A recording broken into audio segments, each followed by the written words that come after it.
but we just kept on bumping into each other. Oh, like you didn't, you still weren't hanging out. You just kept going to the same spots. Yes, like we bumped into each other down the river, like later that day, and we bumped into each other in the bar the following night.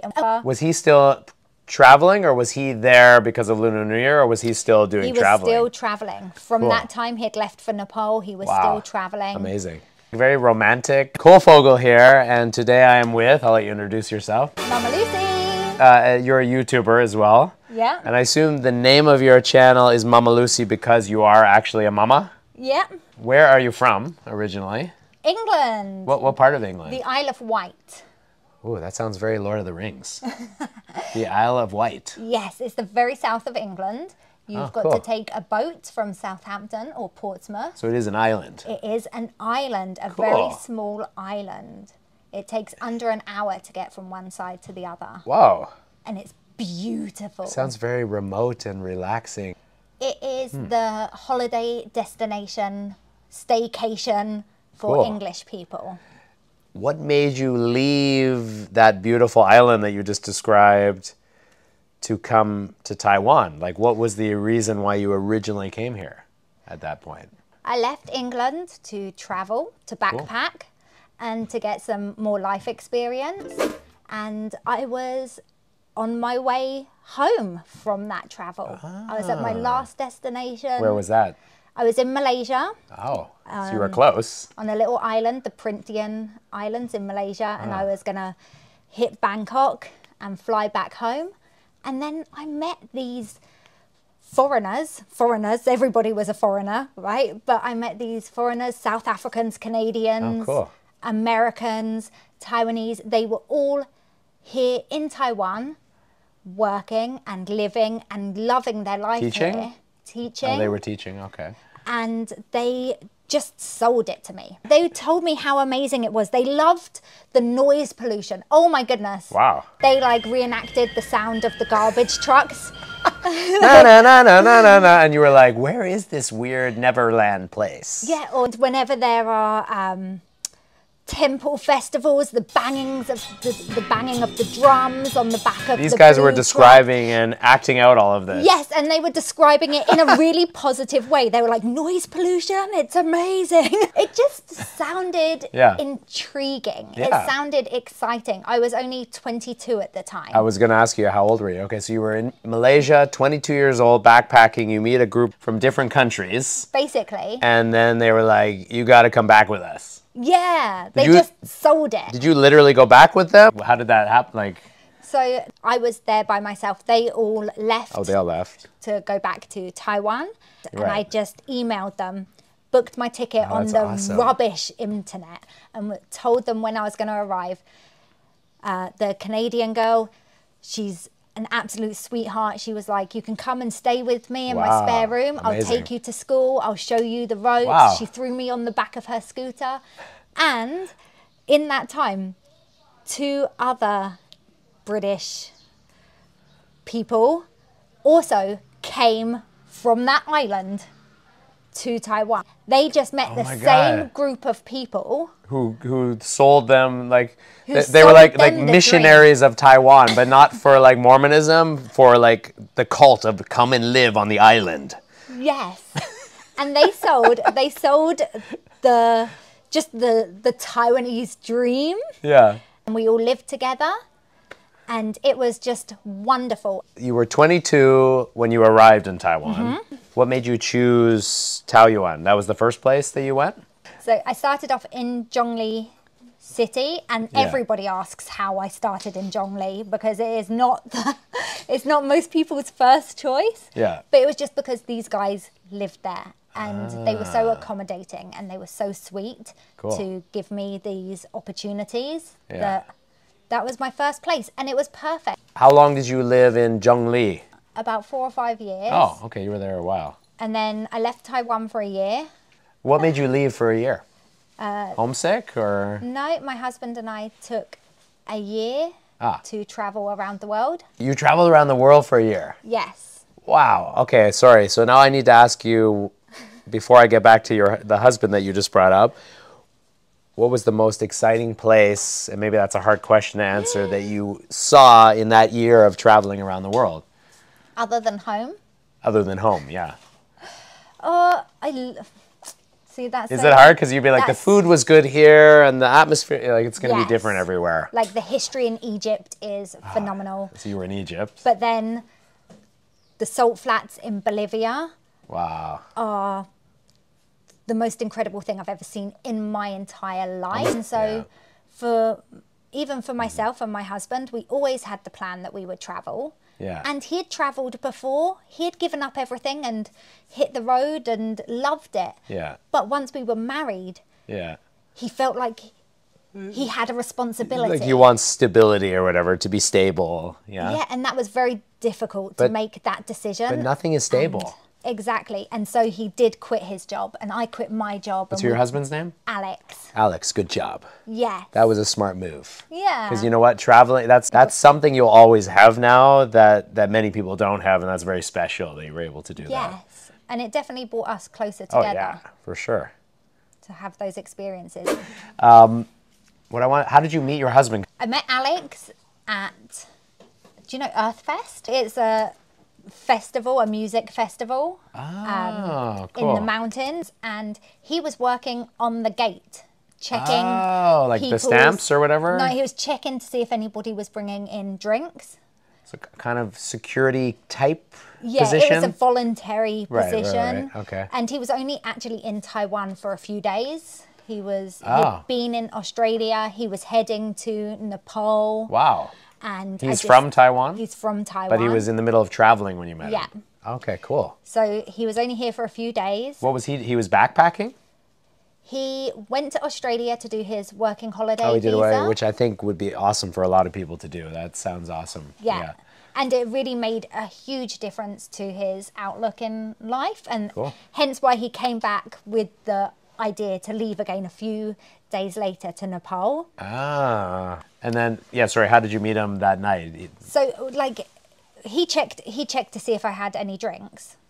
And he Did didn't you? find my drinks. I distracted him by the fact that I was dressed as an angel. And it turns out in other countries, people don't dress up for festivals. It's a very British thing, it turns out. And so I was the only person dressed up at this festival. That's cool. So you probably stood out then. I definitely stood out, yeah. You exchanged numbers at that point? You know, like a Facebook, like somebody who's friends with this person suggested that you should be friends with this person. So you never had each other's phone numbers. You found each other on Facebook. Yes. And then months later, I went traveling for like the Lunar New Year, and I was going through Laos. Oh my God, are you going to tell me you met him in another country again? I bumped into him on the street. No, that's crazy. Yeah. So I had made friends with people on my way, walking through the street, and I thought, I know that guy. And there was Alex just sat on the pavement with a couple of people that he had also met traveling. In a random place in Laos. Yeah, just like literally he was sat on the street. And I was like, "Wait, ni hao." And he was like, "Who's this white chick ni haoing me?" He didn't remember you? He was like, "What?" And then he was like, "Oh, from..."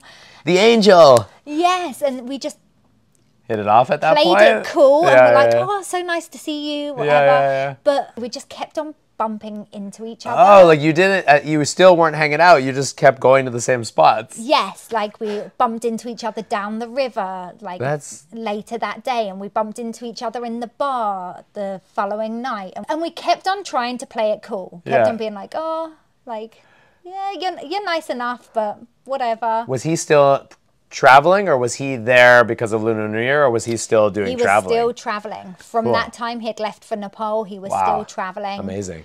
Very romantic. And then we went separate ways again. He went to Thailand with his friends, and I continued traveling. Did you have each other's contact at that point? Still just the Facebook. So a couple of weeks later, he messaged me on Facebook and said he was going to head back to Taiwan. And I was like, "Oh, I'm going back to Taiwan that same day." Right.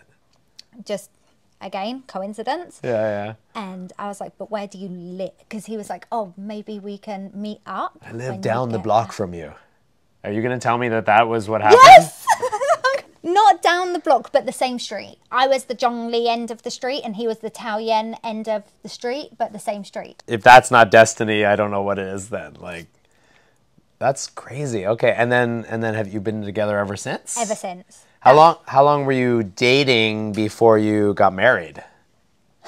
Was it quick? My wife and I were quick, so don't be embarrassed. I want to know, what are you going to tell me a month later you got married? No, not a month later. Probably 6. 6 months later? Maybe about 6 months later. Very cool. Yes. Yourself? We were dating for 2 months, I want to say, maybe less, and then we moved in together, but we weren't married. We were just living together basically after 2 months, and then got married 2 years later. But we were living together, so you might as well call it being married. Like, we didn't live together until after we got married. Wow. Which is wild. Yeah, because you don't know. Maybe you're going to hate the person after you live with them, right? Never in a million years did I think that I would marry somebody that I had not lived with. Your like Everything. Romance is so magical. Like do your kids know this story about how you met their father, and like They do. maybe they're not old enough to appreciate it. Where were you in your marriage at the point of the first child? We'd already been married for a couple of years before we considered having children. We worked and saved and went traveling, a long honeymoon. Yeah. Came back, recovered from a year of traveling together. I can imagine. Oh yeah, did you take some space? Whew, we didn't separate or anything like that. No, but you needed your own. There was definitely things to work. Of course. On. Did you learn things about each other that you needed to work out? Yeah. Of course, man. Like, imagine we were 24/7 a year. Yeah, just every day. 24 a year. We had to rely on each other and support each other and trust each other. And of course, it was intense. I can imagine. It was wonderful. Is there anything you can't get used to after all the years of living here? Probably the one thing that I really cannot get used to is the comments about appearance.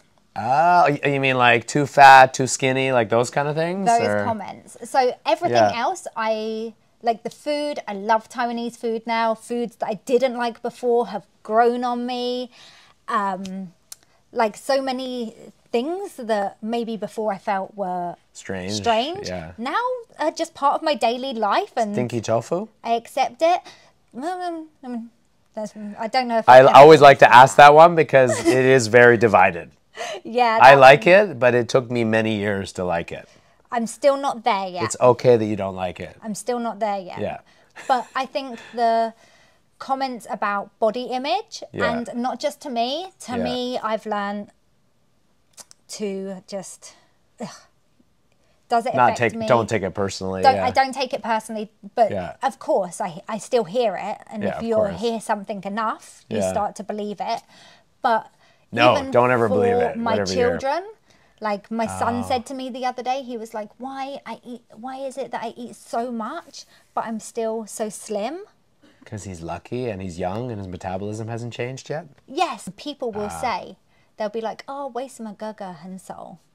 Oh, 吃多一点. You should see my grocery bill. He's definitely not malnourished. All right, what is your favorite thing about here? I feel like my dislike and my like are so similar. What drives me crazy is that people give me their opinions that I'm not asking for, and what I love is that people give me their opinions that I'm not asking for. I love the friendliness. Yeah, I absolutely love the Taiwanese friendliness is so different from UK friendliness. Very different, yeah. It's just the way we make friends, the way we greet people, the way we share.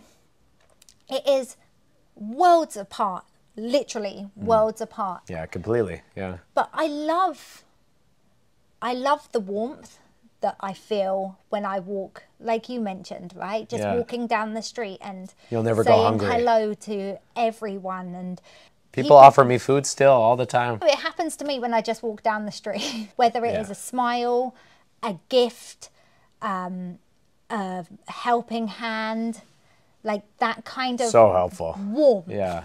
that warmth, going into 7-Eleven, your local 7-Eleven, when they smile and they greet you. Yeah, no, I mean, I think warmth is a good word to describe the people here. Yeah, it is a warmth kind of feeling. I love that about Taiwan. I love the fact that everybody wants to share their food. People want to share their stories. They want to share their culture.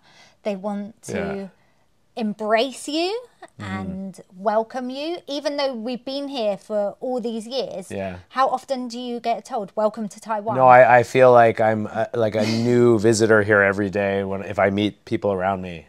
Because they're just so welcoming. Yeah, they do say that, welcome to Taiwan a lot. And right?